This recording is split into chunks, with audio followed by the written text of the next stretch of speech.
Good evening, everybody, and welcome to this Good Grief Festival event, How to Have Life-Changing Conversations About the End of Life, which is an event for Dying Matters Week 2023. I'm Kathryn Mannix, and I'm here with my friend, Julia Samuel. Julia, would you like to introduce yourself? Hello, everyone. I've been an old friend of the Good Grief Festival. I really love these webinars, how we can have these important conversations, me with Kathryn, but also gathering all of you together and hearing your questions and also your knowledge. So if you have things that you want to respond to what we're saying, do put those in the chat as well. I'm a psychotherapist. I worked in the NHS. I'm founder patron of Child Bereavement UK. And I'm an author, so I've written books about grief. Grief Works is the best known. And isn't there something a little bit exciting about one of your books today? So today is paperback of Every Family Has a Story book that came out last year. Which is fantastic. Thanks, Julia. And I'm Kathryn Mannix. I'm a retired palliative care doctor, and I've moved sideways to campaign for us to be better informed and better able to talk about dying and the end of life. So we are very, very glad to be here with you, and we want to remind you about a couple of things before we start. The first thing is that this is being recorded.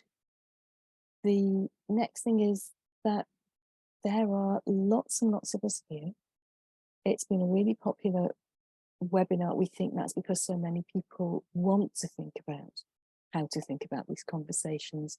But that inevitably means that some of us here might be people for whom this is a real live issue, that this is something that's a little bit painful for you right now, or perhaps difficult, or just very important to you. So we invite you to take your time to look after yourselves and to remember that because it is being recorded, if it just all feels like a bit too much, switch off, go and look after yourself, stay well and safe. And then when you feel ready, catch up with the recording on the Grief channel, which is the Good Grief Festival's YouTube channel. So other things to think about, Julia and I are proposing that we're going to chat for the first little while, but we want to leave plenty of space for your questions. So if you use the question and answer function to put your questions in, and I think maybe comments as well, because it's a little bit hard to be flitting between two boxes. So things that you'd like us to notice while we're talking to come back to later on, please stick those into the question and answer. And somebody behind the scenes is managing that for us, and Julia's going to be able to read them and ask the questions that we'll discuss.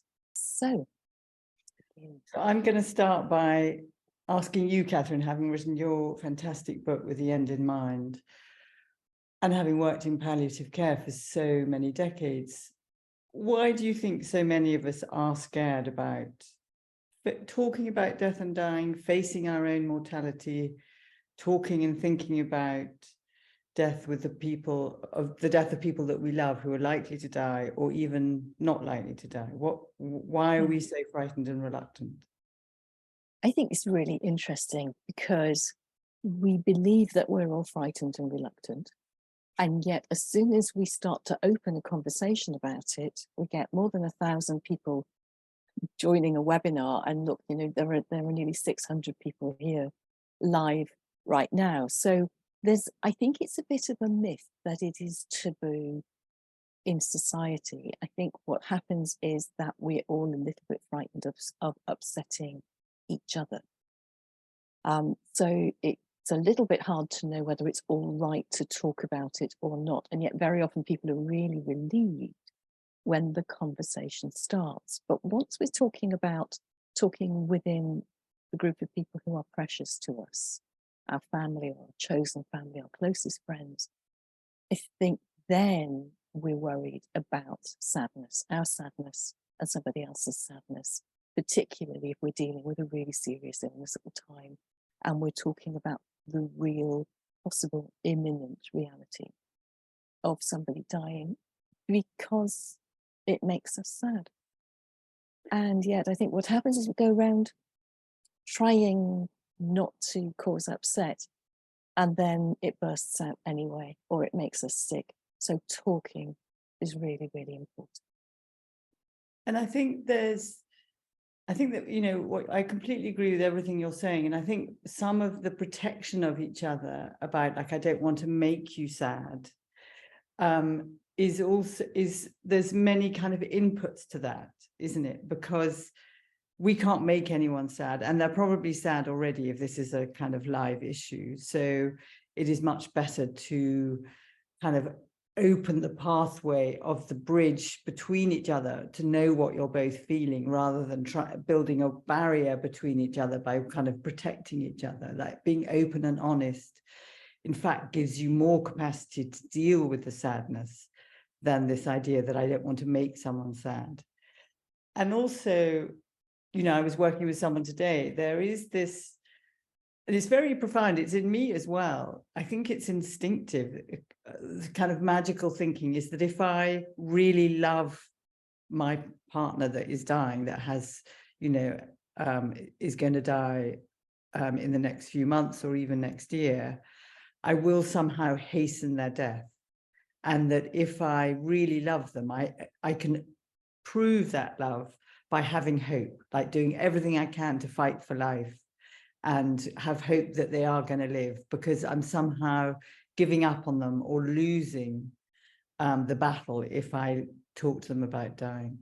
I think that's absolutely right. And I think this thing about hope probably bears some thinking about, doesn't it? Because, of course, what we all hope for is a long and happy life.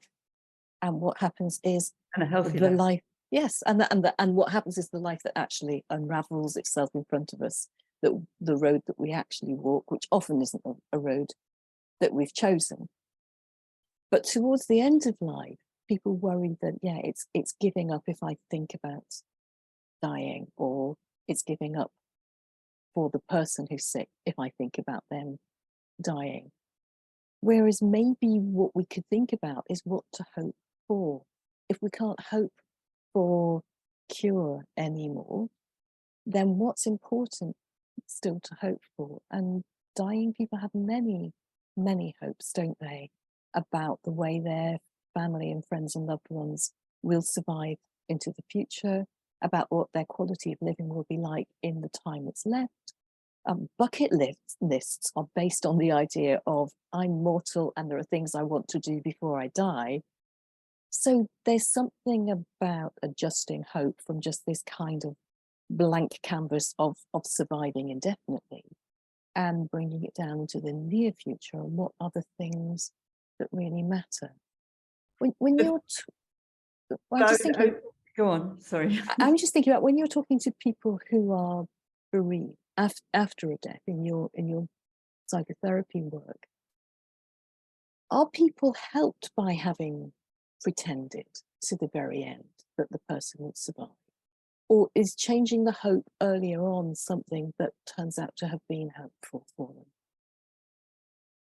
I mean, you know, you can't totally generalize, but certainly in my experience of working with individuals and whole families, one of the biggest derailers of grief is regrets.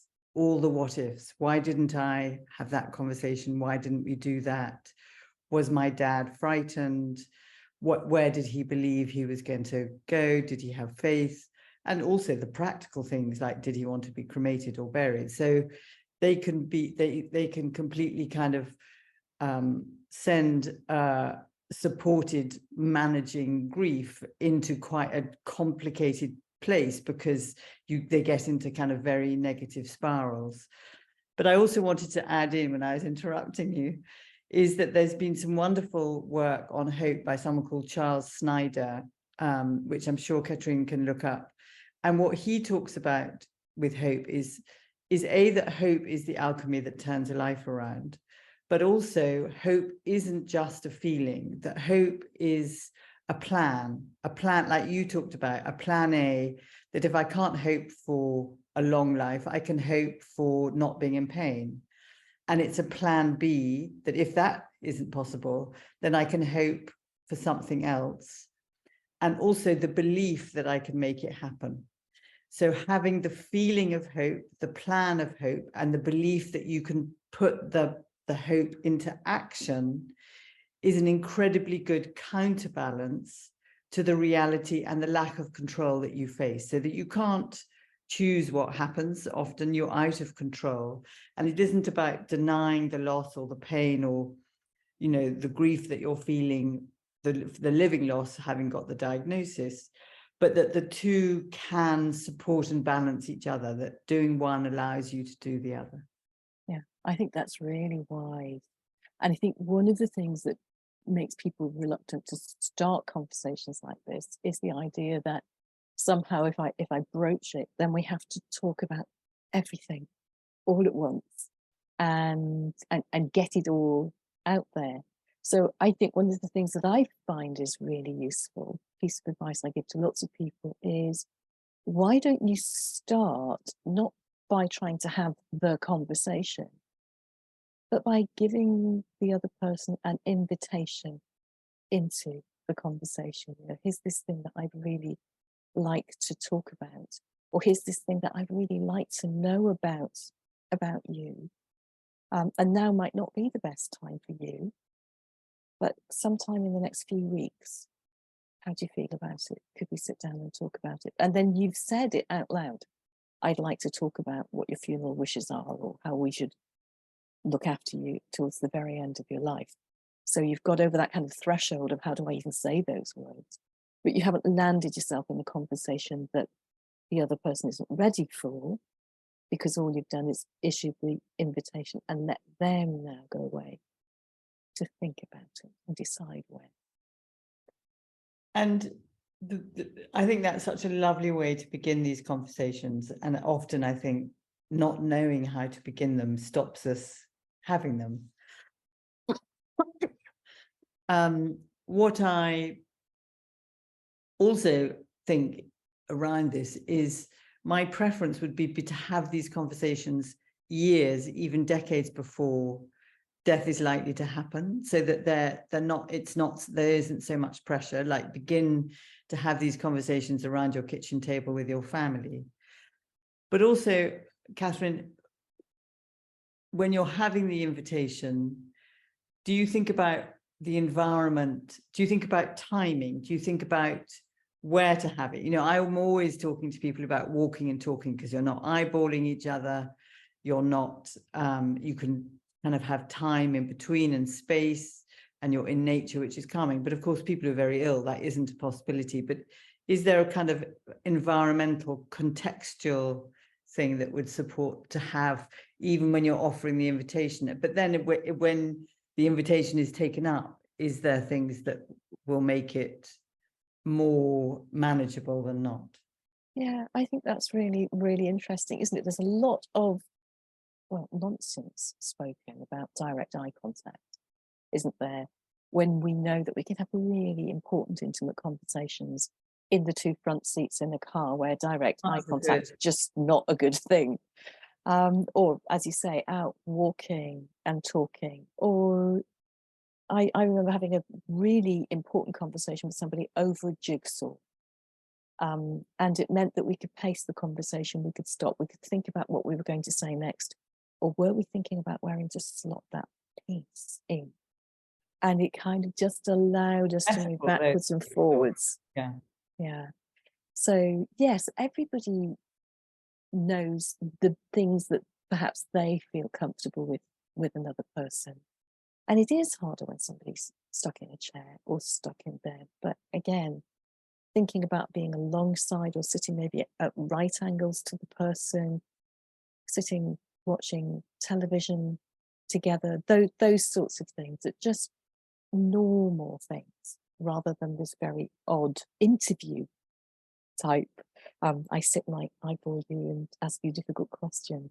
This is a conversation with a person usually that you love very much. And also, as you're talking, I mean, I love what you say. We come from similar worlds, but different worlds. You as a palliative care consultant, and me as a therapist. But what I was thinking also about was that you can kind of work it out with a friend, like, or talk to another family member, that you don't have to. I think getting support for yourself is important, so that you can work out with someone in the family about what is, if it's your dad and you have siblings and you have a good enough relationship with your siblings, do we do this together? Shall I do it for us? What do you think dad could manage? What do you think is a way to do it? Kind of, I think I like the idea of families being collaborative and using the wisdom of the whole family system to support you all. And I think there's often this kind of very individualistic, like, I've got to be brave and got to go in and do this, when actually you can call on, maybe neighbors would be your family, the people to call on. And the other thing I was thinking in how to start these conversations, and this wouldn't be so much about with someone who is, very ill, but often I talk about starting about it about yourself. Like, I read this book, or I went to this webinar, and what that left me wondering about was, do I want to be resuscitated? Do I want a funeral? What do I think about? So start with yourself and, tell me, and then that can be, again, another bridge to what Kathryn talks about, is more tender conversations that people can have. There are two things you said there that I really, really liked and want to kind of underline. One is using the stimulus of something else. Sometimes there's a good soap opera plot, isn't there? Or there's a news item. The death of the Queen was one of those news items that you can then just use as a springboard into this is a current thing, and that you frame it around your own thoughts. I'm thinking about this. These are the sorts of things I've been thinking about. The other thing you said that I really liked was, I'm wondering. And I think if we take conversation as something to be wondered about, to bring our curiosity into the conversation, rather than coming in, telling my dad that we have to have this really good talking to because you need to tell me all this stuff and I need to know. 20 finger is part of it, Yeah. So that kind of, I'm not even quite sure what I think about this. Here are some of the things I've been wondering about. On the one hand, this, but on the other hand, that. I went to What this do you think? funeral and I thought that was great, but I wasn't so sure about that. Yeah. So coming at it as the same sort of conversation that you might have when you're trying to arrange a family occasion. What, if we're all going to get together, shall we in, shall we out, shall we get a takeaway? That kind of collaborative framework for conversation. We're actually very familiar with these conversations. This is just another one of those. And when you've worked with people who are bereaved, so, the death has happened, what are your experiences of the things that people most commonly say are very unhelpful? And for those that are participating who are bereaved, do make your comments too. But also for those that are going to be in contact with those who are bereaved, what do you think we can suggest would be supportive? Yeah. It's interesting, isn't it, how many people comment about the same things, that people don't know what to say. So rather than coming up and saying, oh, I'm really glad to see you, but I just don't know what to say, they see them crossing the road, swapping aisles in the supermarket, actually positively taking steps to avoid them. And I know a lot of people who follow us on social media also follow the lovely Richard E. Grant, who just a couple of weeks ago posted a little video of how he'd seen a couple that he and his wife, Joan, who died last year, the year before, knew very well. They used to bump into on holidays. They saw this couple in this holiday place and they crossed the road and scuttled away. And you almost feel for him, because that's an additional loss, an additional bereavement, but also for that couple who was startled into, oh, there he is. And he's on his own. And they flew. Yeah. And, what do people think? That if they ask us how we are, we're going to dissolve, or if they mention Remind that us of something we've forgotten. yes, he'd forgotten about his wife dying. So we hear those things over and over again, and people saying, I just want to hear somebody say their name. I love to hear stories about them. It's like somebody finding a photograph that I've never seen before. They're giving me a little episode of their life back. So it's okay to not know what to say, but it's not okay to hide because we don't know what to say. Actually, the best thing to do is to smile and to say, I'm really glad to see you. And I'm really sorry to hear about the person and the name. And perhaps even to say, what can I do that's help? Would you want to talk? Would you rather not right now? You might not want to talk in the vegetable aisle at the supermarket because that might be difficult and uncomfortable for you. But you might like to pop round for a coffee later or have a phone call later. And because I actually have also had people say, I hate it when people say, I don't know what to say.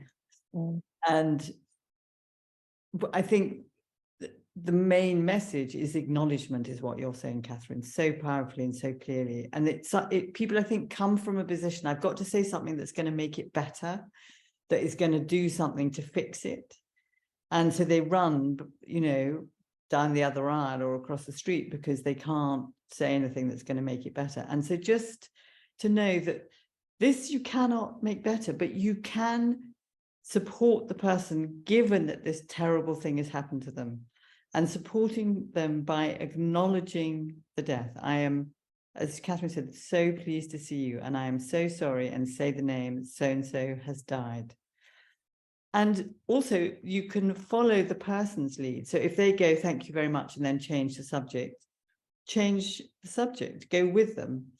But if they really want to talk about it, then offer them your time. If you can't do it now, say, I'd love to do it later. And I think one of the other things is that you know how close you are to this person. You know, if you're just someone you don't know very well, that they probably don't expect an enormous amount from you. And I actually think texts from people who aren't the closest circle are really helpful. A little text saying, I was thinking of just dropping around, the famous one is lasagna, or I was thinking of dropping off a puzzle, because I've actually used puzzles as therapy in families. When there's a family that is absolutely kind of broken by the death of someone, having a puzzle on the table that different members go and put a piece in is very therapeutic, and something that they can come together and do when they don't have words to do. So I think offering tasks is really helpful. If you're not good at the emotional support, offer a massage. You'll give them have a massage for them, or that you'll take their children to the play group, or offer practical things. Yeah, the grass cutting season is just starting, isn't it? Yes. And, newly bereaved people, it's really hard to be organised. You miss putting the bins out on the right day. And you can just notice that the bin isn't out and just put it out and go around tomorrow and put it back into where it belongs. These feel like tiny, almost insignificant things, but they're just one less piece of chaos in the life that's going on for the newly bereaved person, aren't they? Completely. And actually, it's often the small things like the bins on Tuesday that completely tip someone over. So if there's the kindness from the neighbour who's done it for you, you can tip them over to feel, oh my goodness, I feel so supported and so grateful. But I was also thinking about the impact of in both sides of this, of not having the sort of preparatory conversations, or having bad conversations. What do you think? I mean, I'm sure all of you watching have contribution you can make, but when they go wrong, what do you think happens? It's interesting, isn't it? So I think the planning conversations need to be shared, and it's almost as though the agenda needs to be shared. What should we talk about? And let's agree that. Otherwise, what we have is one person trying to go through a list in their head. I want to know, does he want to be an organ donor? Does he want to be on a ventilator or not?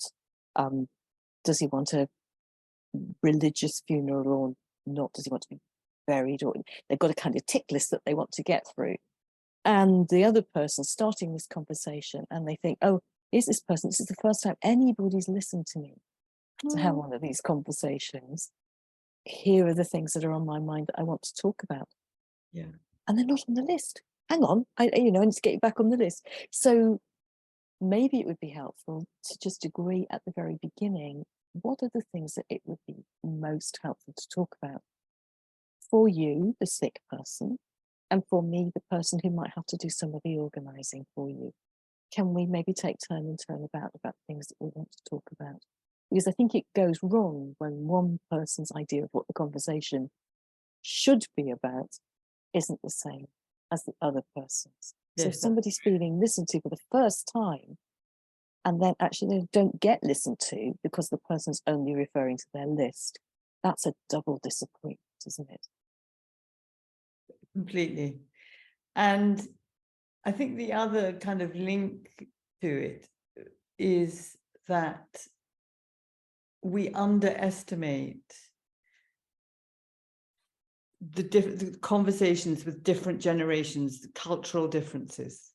So there are cultural differences from faith and background and ethnicity that we need to kind of take in and kind of appreciate and acknowledge.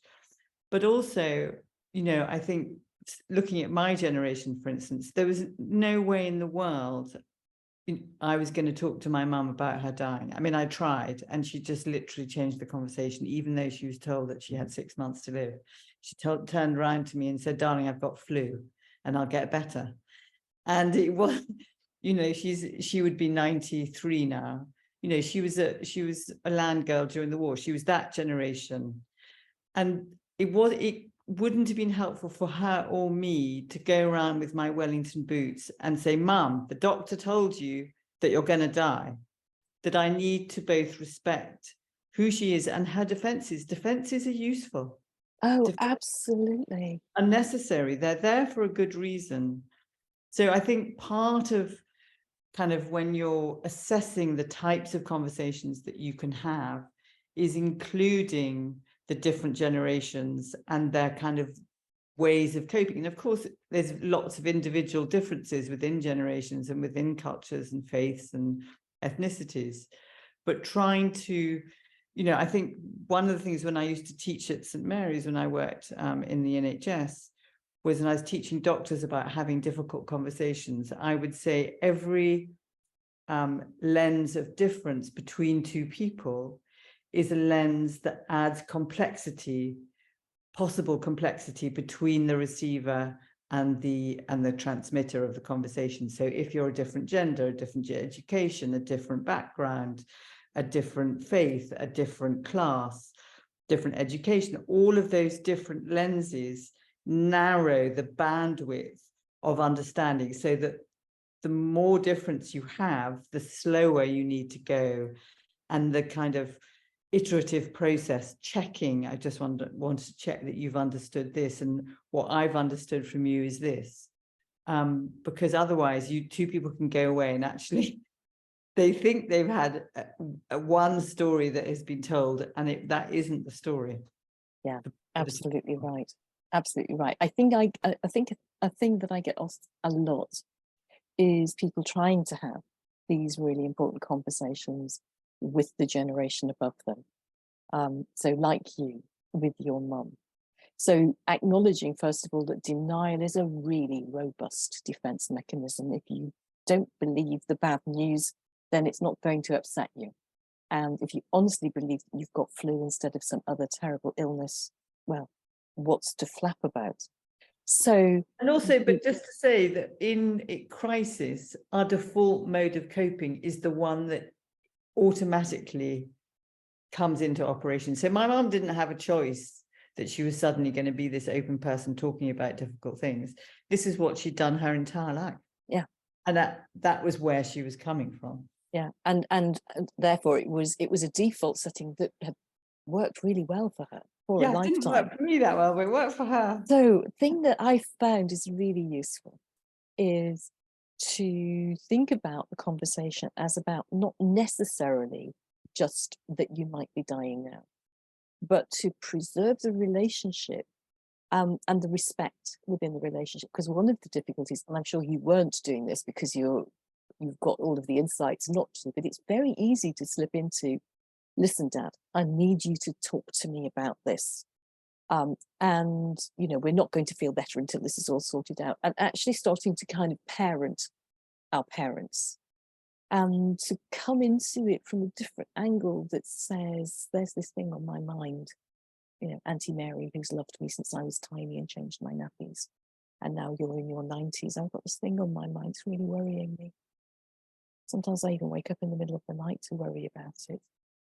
And it's this, that, if in the future you ever were really sick and weren't sick enough to tell everybody what you wanted, I know I'm the person that the doctors will talk to. And I wouldn't want to get it wrong. So if sometime you could just give me 10 minutes to just mull that through so that I'm not waking up in the night wondering, that would really help me. And this is now the supplicant child, isn't it, to the wise adult. Yeah. And now it's up to Auntie Mary. She might still say no, but actually she might now feel that she has something to give and that she could tolerate that what if conversation in a way that she couldn't tolerate the, okay, Auntie Mary, we all know the writing's on the wall and it's time to get organized now conversation. So letting our important adults remain our important adults, even when we're very grown up ourselves, can be a really helpful way into that one. And I think that's really lovely. And my other question, or I did this with a client this morning, what is to say, and I do this with children if they're dying as well, is what are your worries? And so that can be, I'm worried I'm not going to have an ice cream for tea. It can be, I'm worried I'm going to die. It can be everything in between, but it's a very good all-encompassing question. And the other one, which is a bit more kind of emotionally loaded, is, but I think supports you if you're the family member to the dying person, is, do you have any fears, or what are your fears? Yeah. Because I think a lot of people say to me, I'm really worried that they were frightened and I don't know what they were frightened of. Yeah. And a really good question pair that I found very, very helpful down the years is to say to people, there are two things I'd really like to understand. One is, what's your best hope? And the other is, what's your worst dread? That's really good. Yeah, that's. And what I'd like to start with is your worst dread, because then we can finish on your best hope, which lifts it up. And so as a doctor, what I want to do is try and help what's going to happen to be the least like your worst dread and the most like your best hope that it can be. But I can have that same conversation as a daughter or a niece or a friend, can't I? That's really, really lovely. And then I'm wondering about, what are the sort of most common challenges you face? So for, there are nearly 700 people on the call, and we're only going to be able to answer some of their questions. If we can pick some kind of universal things that are blockers to having these tender, important conversations, and find ways of maybe overcoming the challenges. What's yours? So one of the big ones, I think, is jumping in and wanting to fix. So you talk about that a bit with bereavement, but it's the same with any distress, that a person starts to get sad during the conversation and we immediately leap to trying to make it better rather than being their companion in that place where they are sad. Because it's right to be sad if you're saying goodbye to your life and every precious person. Yeah. And to have so much love in your life that you've got the regret for leaving those people and those things, those animals, those relationships, that deserves some sorrow. So being able to just be quiet and say, yeah, that is sad. And the thing I would add into that, which I'm sure you know, is, my kind of drum beating theory or practice about pain is the agent of change, in that when you have been allowed and heard to express your sadness or your fear or your fury or all of it all at once, there is something releasing in that then frees you to have another feeling. And that feeling may be one of feeling warmth and hope. That when you use a lot of your psychological energy to squash your feelings of sadness or fear and all of the feelings that we think of as difficult feelings, you have much narrower emotional bandwidth, but also it doesn't free you to have the other feelings.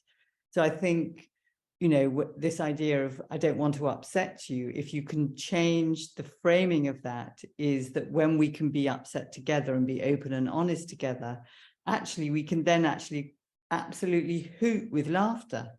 Yeah. And have an amazing hug, and that how important laughter can be, that this idea that when you're laughing, two people, it's a real moment of intimacy. You're both together at the same time, laughing at the same thing, which might be a picture of your coffin. Like you might be hysterically laughing about the vicar or whatever it could be that could be very dark. But not only is that a wonderful moment of connection and release, it's also a lovely memory to go back to that will be a resource that you live on and from for the rest of your life. So that is the other thing about the challenging conversations, is that if you can dare to let yourself have those conversations and not have regrets, to remember that everything that you do between now and when the person dies is what you will have to live on. And that the love for that person never dies, your relationship with them never dies. So put in to the time now the sources and the touchstones and the memories that you will live on for the rest of your life is a very kind of powerful way of supporting you to step over your own fear. Yeah, I think through, that's actually, maybe not over. No, I think that's really, really true. And I think that's why I'm trying to relabel the conversations rather than calling them difficult or challenging, although undoubtedly they are both of those things. When we talk about them as tender conversations, what I'm hoping is it helps us to take our armor off and just say, yeah, we might be sad, but we will be together. And what we know is that when we go to a sad place together, and funerals are a fantastic example of this, we move through the sadness into all the other possibilities as well, don't we? And we hear so much laughter at funerals as we're reminiscing. Laughter and tears together is such an amazing thing. And I'm going to ask your questions now, but I'm just going to say one more thing, which is that we want control. And I think that, when we're having these conversations, we somehow want to kind of curate this perfect thing that is going to be perfect. And just to support yourself, be self-compassionate, compassionate for the other person, that these are messy, chaotic, tricky, wonderful, and all of it conversations. And that the idea that you have control is in itself an impediment to... Yeah. Oh, that's so wise. And I think the other big thing that people worry about is that they're going to disagree. So here's the bad news. Yes, you're going to disagree. To have two different opinions. Great. Yeah, that's marvelous. And actually, you can manage that simply by being curious and interested. So you don't have to say, oh, you're wrong, or, I disagree even, but it's interesting that that's how you see it, because I see it like this. So Jacqueline has asked, what do I say? How do I behave with a dear and close friend who is in denial about their terminal condition, even after the hospice has told her to prepare for death? Is this like my mother thing? Has that answered it, that people need to have their denial? It's not Jacqueline's business, or could you hold both? That I'm wondering and worrying about both, about, on the one hand, what did you hear? What do you understand? Yeah, it is both, isn't it? To be able to say, if you're a very close friend and you can see that actually her denial is helping her to remain calm, then actually to undo that isn't terribly helpful to her. But to be able to say, isn't it lovely that you're in this place that feels so calm right now? I wonder whether there are times when you don't feel so calm and you're a little bit more worried. And if you ever do feel like that, I'm just really willing to sit and be with you and listen to you while you worry it through. That's lovely. So there's an anonymous attendee that my heart's going out to you. I feel so unable to accept death and that my mum is passed. Oh, it's just moved. Even though it's been more than a year. Death is so strange and almost impossible to fathom. I wish it was more acceptable and easy to understand, like broccoli. How can I have a healthier relationship with death and somehow have a healthier relationship with accepting that my mum has passed? Well, first of all, I'd like to say the fact that you've joined this festival shows, and that you're asking this question, shows that you are doing some of the work that you need to do in order to have a more kind of maybe friendly relationship with death. So I really applaud you for joining this, because if you were really frightened of it, you wouldn't have, it would have been easy for you not to. So I think you're moving in the right direction in the first place. Yeah, I think you're so welcome to be here. And I don't know how long ago you typed that, whether you've been able to stay with us or whether you're watching us now on catch up. Look at how courageous you've been and think about the next just tiny little step you might be able to take. You don't have to get to complete acceptance sometime in the next week. That it's just little by little, little by little. And all of us worry a little bit. That's also normal because we don't know the answers. Yeah.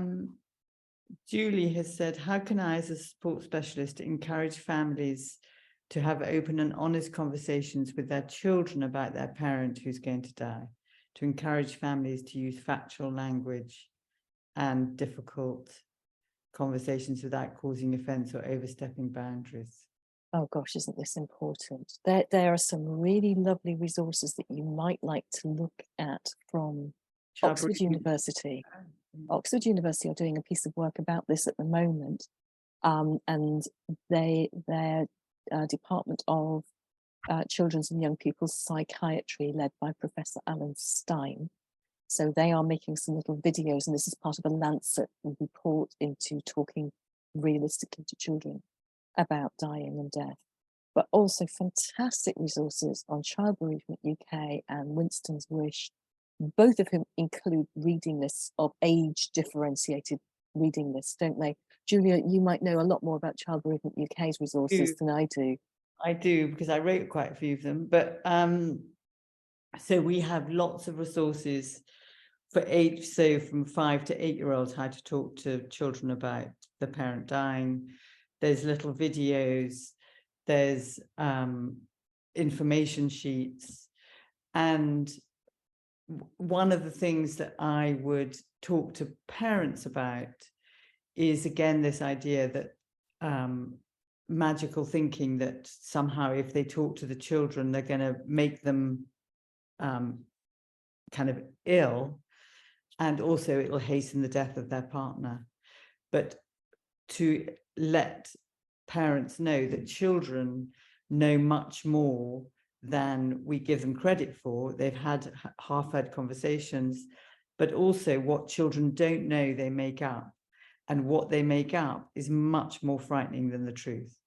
And so if in your own way, like Kathryn says, it doesn't have to be one big conversation, but a small step-by-step series of conversations, that actually really supports children to fare well. So, Teresa, do conflicting ideas of what preparing for death means or looks like adversely impact, sorry, it keeps moving, so sorry, impact our upon ability to have open conversations about death and dying? Well, that's a good question, isn't it? So I think the answer is I don't know. And so I wonder whether when we've got different ideas, what's helpful for us might be not to try and work out whose idea is right, rather than to try and understand each other's ideas so that we are offering to be each other's companions rather than trying to put each other right about things. And that can be for all sorts of different things, people who believe in an afterlife and people who don't in the same family, people who want to use complementary therapies and people who don't believe in complementary therapies in the same family. We have to be able to create space for the person who is the dying person in particular to have the space they need to think about the things that they need to think about. And perhaps our role as their companions is to be curious about what they think and then support them in making the best day-to-day decisions that they can. That's lovely. Karen Bolton, how can I manage my feelings and my mum's feelings of regret about the last days before my dad died? My first response to that is regret and guilt. I think one of the things that is helpful to kind of get your head around is that feeling guilty or kind of having regret doesn't mean that you did something wrong or that you are guilty, and not to conflate the feeling with the fact. So there may be, you know, when someone died that we love dies, that we have an awful lot of feelings, and we may be telling ourselves a story about to make sense of those feelings. And I think sometimes to recognize that our heart may feel guilty, but our head knows that we're not guilty, and to hold both. You don't have to knock one out with the other, but to hold both. And the other thing I would add, and I'm sure Kathryn's got a lot to say, is being self-compassionate, that if there are regrets, there's so much that you don't have control over. And go and look at the work of Kristin Neff, Kristin Neff, Neff. She has an amazing website. And to support yourself with these feelings of regret, with self-compassion, like recognizing this is a moment of suffering. I feel this suffering. And because I think what happens is we add to the regret by attacking ourselves and criticizing ourselves and beating ourselves up. And if we can change that practice, then we can accommodate the regret with more support and manage it. Oh, that's so wise, because we're kinder to everybody else than we are to ourselves, aren't we? Yeah. So Lorraine, this is Mitchell, this is a really painful, difficult one. I lost my son Finn to rhabdomyosarcoma, a rare form of childhood cancer, in June 2018. I'm so sorry, Lorraine.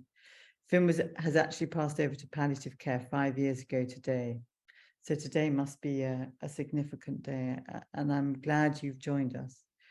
His consultant persuaded us to be honest with Finn and to tell him he could no longer be cured. He was 10 years old, and it broke our hearts that not only was he suffering, but that he had to deal with his own mortality at such a young age.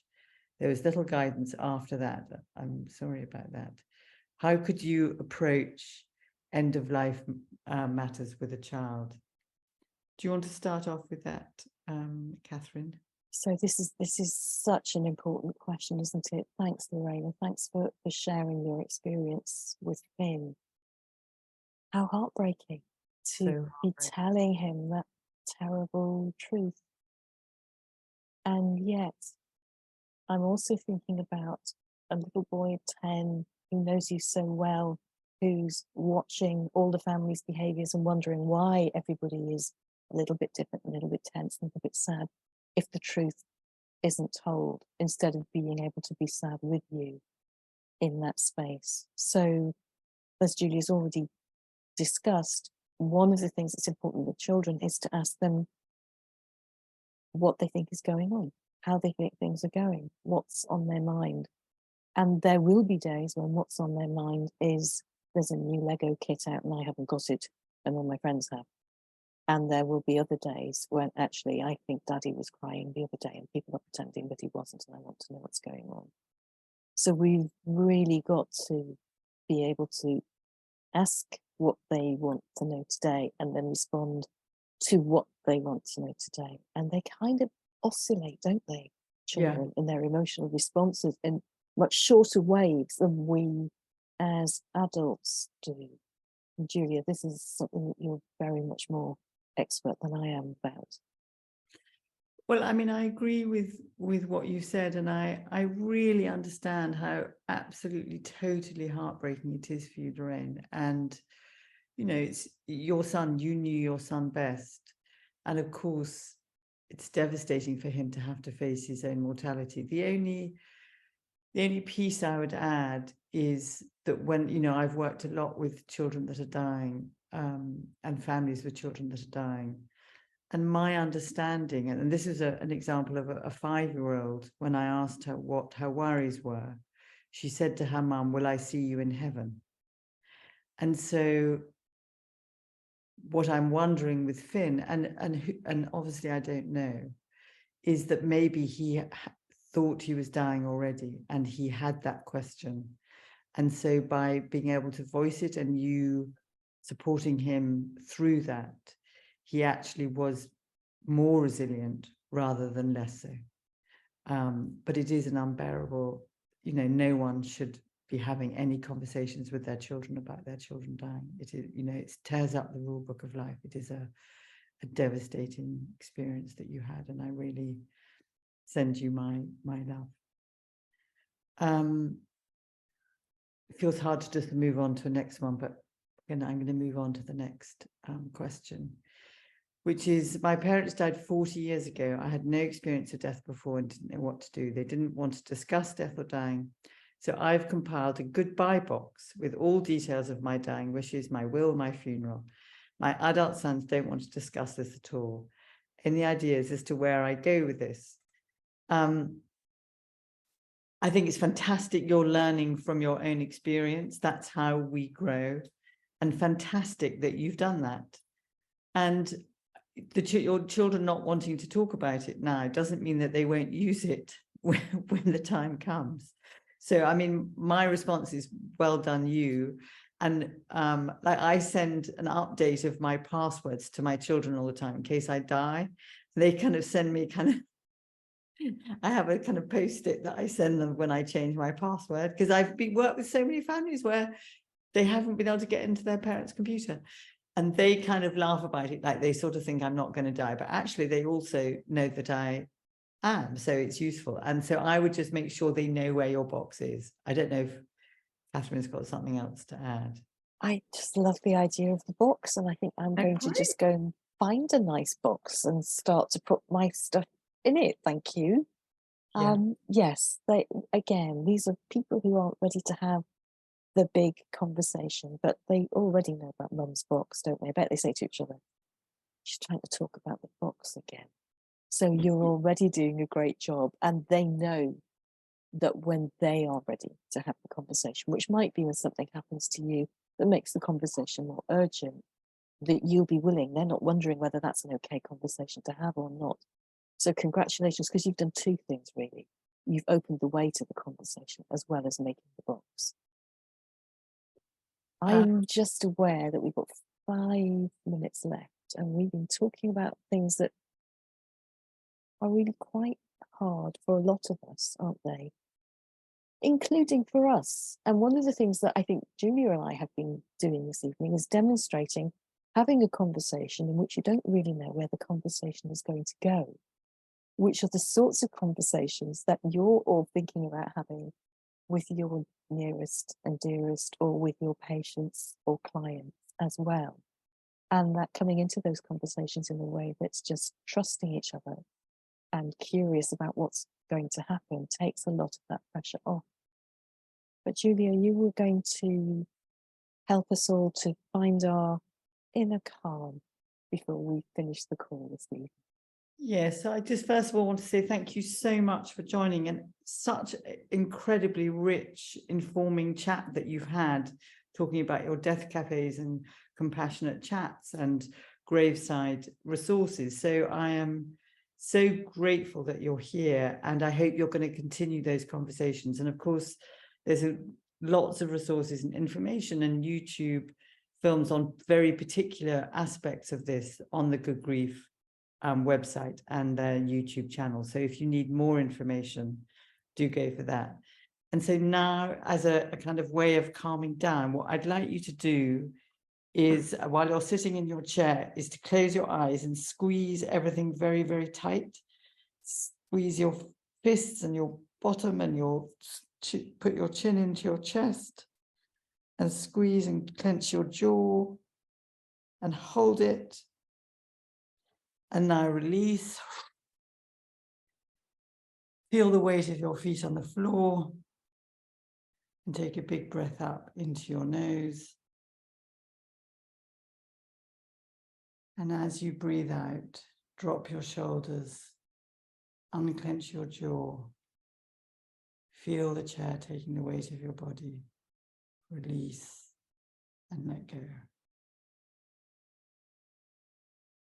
And breathe in for the count of 4.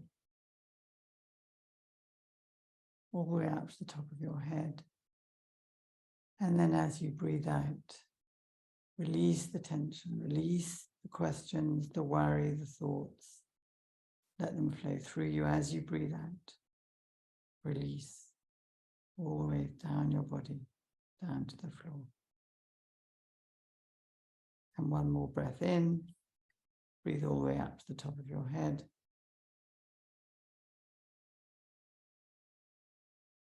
And as you breathe out, release and let go. So just for those of you that are having difficult conversations, that took about 2 minutes. And it's what I have always given doctors when I'm teaching doctors before having tender or difficult conversations, that when you can slow down your body by breathing in, you can squeeze very tight and then release, and then squeeze in, breathe in for 4 and out for 8. It's a circuit breaker. It brings your whole body back into yourself. And when you're back into your body, you have much more available to think about, to feel, to talk about. When you're in a heightened state, your thinking brain goes a bit offline. So to use this for yourself kind of regularly, just like a 2-minute circuit breaker, just to release and let go, is a really good way of preparing before you have a tender conversation. And Kathryn is going to leave the comments, but we're going to get kicked out in about 30 seconds. So it's quite an abrupt end. So I just want to take care of yourselves this evening, be tender and self-compassionate to yourselves. You've been listening to difficult things. You've had difficult feelings, and I send you lots of love. And Kathryn, do you want to say something? Just thank you so much, everybody, for joining us, for your wonderful comments and questions, and just for your courage and kindness to each other. This is such a lovely, compassionate community. So thank you all. Yeah, thank you.